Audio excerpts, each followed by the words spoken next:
میری شادی کو 15 سال ہو گئے ہیں، 5 بچے ہیں، میں کمزور اور بیمار ہوں، میرے شوہر روزانہ ہم بستری کرنے کا کہتے ہیں جو مجھ سے برداشت نہیں ہوتا، میں کیا کروں؟ خاتون نے پوچھا ہے۔ شوہر کو پھر بول دیں بھائی دوسری شادی کر لو۔ دیکھیں گھر قربانیوں سے چلتا ہے، اب آپ کے شوہر کو اللہ نے زیادہ اضافی قوت دی ہے، طاقت دی ہے، اب اگر عورت شوہر کے ساتھ حلال میں تعاون نہ کرے تو شوہر پھر ظاہر ہے ادھر ادھر جا کے منہ مارے گا، پھر خواتین ہی پریشان ہوتی ہیں کہ دوسری عورتوں میں دلچسپی لے رہا ہے۔ ہم تو منع کریں گے شوہر کو بھائی جو بھی ہے آپ نے حرام کی طرف نہیں جانا، لیکن ایسے موقع پہ عورت کو قربانی دینی چاہیے۔ آپ کے نان نفقہ اٹھا رہا ہے، آپ کے ساری ذمہ داریاں ایک بندہ پوری کر رہا ہے، تو شریعت نے حکم دیا ہے کہ پھر عورت کا دل اگر نہ بھی آمادہ ہو تو اس کو اپنے شوہر کی خواہش کی تکمیل میں اس کا ساتھی بننا چاہیے۔ قربانیوں سے ہی گھر چلتا ہے، تو ساری خواہشات اپنی پوری نہیں ہوتی ہیں۔ مرد کو بھی چاہیے کہ وہ عورت کے لیے قربانی دے،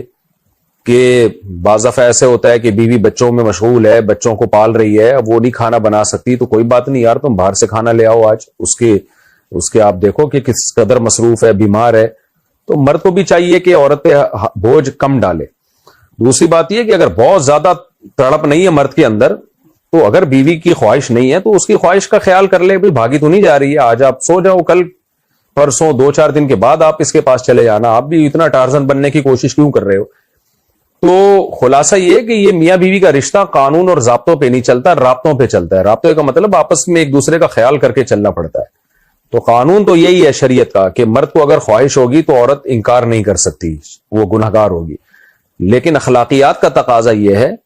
کہ مرد کو اپنی بیوی کے جذبات کا خیال کرنا چاہیے، اس کے آرام کا خیال کرنا چاہیے۔ مرد بھی قربانی دینے کا جذبہ پیدا کرے، عورت بھی قربانی دینے کا جذبہ پیدا کرے، تو گھر چلتے ہیں۔ تو صرف قانون کو اگر فالو کریں گے تو پھر تو یعنی ایک زندگی کے جو لطف ہے اور زندگی کے جو محبتیں ہیں وہ بالآخر ختم ہونا شروع ہو جاتی ہیں۔ تو میں بہرحال خاتون کو یہی مشورہ دوں گا کہ شوہر اگر جو شریعت کا حکم ہے، کیونکہ شریعت میری بنائی بھی تو ہے نہیں، اللہ رسول کے احکامات اس بارے میں بہت واضح ہیں، وہ حکم یہی ہے کہ مرد کو اگر خواہش ہو اور عورت بیمار بھی نہ ہو تو پھر وہ انکار نہیں کر سکتی۔ پاکستان سے کسی نے پوچھا، مفتی صاحب میری منگنی ہو چکی ہے، میں صلاۃ حاجات بھی پڑھتا ہوں لیکن پھر بھی ابھی تک کوئی راہ نظر نہیں آ رہی، اب شادی کے لیے مجھے کوئی وظیفہ بتا دیں تاکہ میرا جلد از جلد نکاح ہو جائے، کیونکہ میں گناہوں کی طرف متوجہ ہو رہا ہوں۔ ربنا هب لنا من ازواجنا وذرياتنا قرة اعین واجعلنا للمتقین اماما، یہ دعا زیادہ سے زیادہ پڑھا کریں،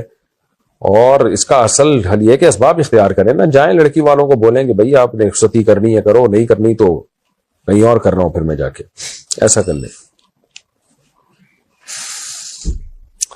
عبید الرحمان لاہور سے، میری عمر 25 سال ہے، میں گھر والوں کو بار بار شادی کرنے کو کہتا ہوں مگر میرے گھر والے نہیں کر رہے، برائے مہربانی کوئی حل بتا دیں۔ آپ اگر خود کما رہے ہیں تو کر کے بتا دیں کہ ہو گئی ہے، خود نہیں کما رہے تو پھر بھائی پھر تو گھر والوں کی مرضی سے ہوگی۔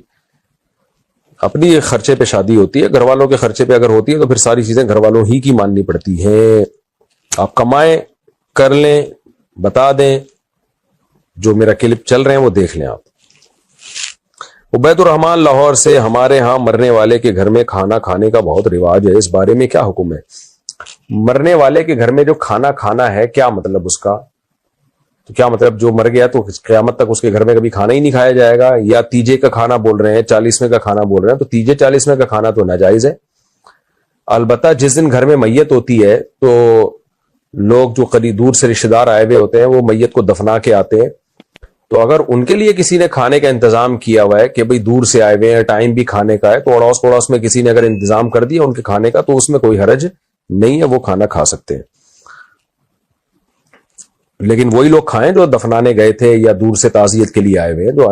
محلے پڑوس والے لوگ ہیں وہ اپنے اپنے گھروں میں جا کے کھائیں۔ پاکستان سے کسی نے پوچھا کیا بچے کا نام روح القدس رکھنا جائز ہے؟ کیونکہ فرشتے کے نام رکھنا بھی تو جائز ہے۔ جی نام رکھ سکتے ہیں، لیکن یہ روح القدس کا مطلب مقدس روح، تو اتنا زیادہ مقدس نام میرا خیال ہے، میرا ذوق ہے، میں کوئی فتویٰ نہیں دے رہا، کہ اتنا زیادہ مقدس نام نہیں رکھنا چاہیے کہ روح القدس۔ یہ تو جبریل علیہ السلام کا لقب ہے، انتہائی مقدس، جو بالکل ہر طرح کے گناہوں سے پاک معصوم، تو اس لیے تھوڑا سا ہلکا کر لیں اس کو، بہت زیادہ مقدس ہو جائے گا آپ کا بچہ۔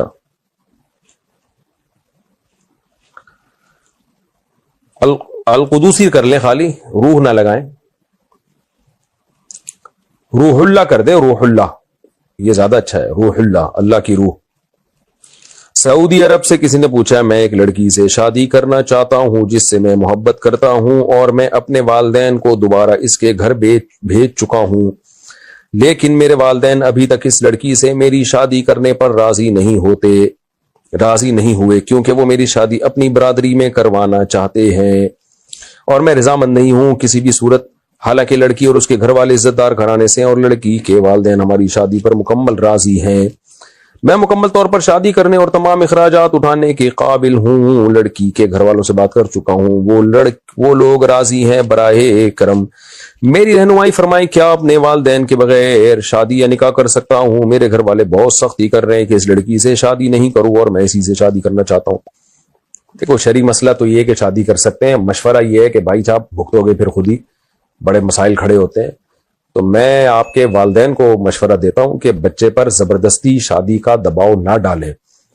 اپنی اس کی مرضی کے بغیر شادی ہوگی، بیوی سے محبت نہیں کرے گا، کسی کی بچی کی زندگیاں برباد ہو جاتی ہیں اس طریقے سے۔ ماں باپ نے اپنی رشتہ داری نبھانی ہوتی ہے لیکن وہ رشتہ داری ٹوٹتی ہے بعد میں، برادری میں شادی کرے گا اپنی مرضی کے خلاف تو بعد میں جب لڑائیاں ہوں گی تو برادری ہی ٹوٹے گی۔ ایسے بہت سارے واقعات سامنے آ چکے ہیں، یہ ہوائی بات نہیں ہے۔ پھر بعد میں جو ہے نا اتنے لڑائیاں، اتنے فسادات ہوتے ہیں اور بڑے مسائل کھڑے ہو جاتے ہیں، پھر برادری والی لڑکی کو طلاق دینا بھی بڑا مشکل ہوتا ہے کیونکہ پھر تو بندوقیں توپیں نکل آتی ہیں۔ تو اس لیے ماں باپ کو میں سمجھانا چاہتا ہوں کہ بھائی نہ کرو زبردستی، بچہ جہاں کہہ رہا ہے وہاں شادی کر دو اگر ان میں کوئی خرابی نہیں ہے۔ تو باقی آپ کو کیا کرنا چاہیے یہ میں مشورہ نہیں دے سکتا، کیونکہ آپ نے اگر والدین کی مرضی کے بغیر شادی کی، برادریوں میں بندوقیں نکل آئیں، توپیں نکل آئیں، ماں باپ نے آنکھ کر دیا، یہ کر دیا، تو آپ بھی ڈپریشن میں جا سکتے ہیں۔ تو کرنا کیا یہ آپ خود فیصلہ کریں گے، میں تو صرف شرعی مسئلہ بتا سکتا ہوں کہ جائز ہے جہاں آپ نکاح کرنا چاہتے ہیں۔ محمد یونس کمال میاں والی سے، مفتی صاحب دکان سے خریدی گئی چیز یعنی جیسے بیکری کی چیزیں ہوتی ہیں، مٹھائی وغیرہ، اس کا کاروبار کیا جائے اور اس میں کوئی خرابی ہو جائے تو دکاندار کو واپس دینا جائز ہے یا ناجائز؟ مثال کے طور پر مٹھائی خرید لی تو اس میں کچھ چیزیں خراب ہو گئیں تو دکاندار کو واپس کرنا ٹھیک ہے، اگر آپ کے پاس آگے خراب ہوئی ہیں پھر جائز نہیں ہے دکاندار کو دھوکہ دے کے واپس کرنا۔ کچھ لوگ یہ کرتے ہیں اور کچھ تو بڑے نالائق ہوتے ہیں، وہ اس کو تھوڑا سا ہاتھ بھی لگا چکے ہوتے ہیں چیک کرنے کے لیے۔ اب جب آپ کا ہاتھ لگ گیا تو دکاندار تو یہ سمجھ رہا ہے کہ بالکل ویسے ہی لا کے دے دی، لیکن کسٹمر جو اس کے ساتھ دھوکا ہو رہا ہے، اگر کسی کسٹمر کو پتا چل جائے اس لڈو پہ پہلے کوئی بندہ ہاتھ لگا چکا ہے تو وہ کھائے گا اس لڈو کو؟ کبھی بھی نہیں کھائے گا۔ تو اس لیے یہ دھوکا ہے، اگر آپ کے پاس آ کے کوئی چیز خراب ہوئی ہے تو اب آپ دکاندار کو واپس نہیں کر سکتے۔ آپ نے کھول کے دیکھی تو خراب نکلی تو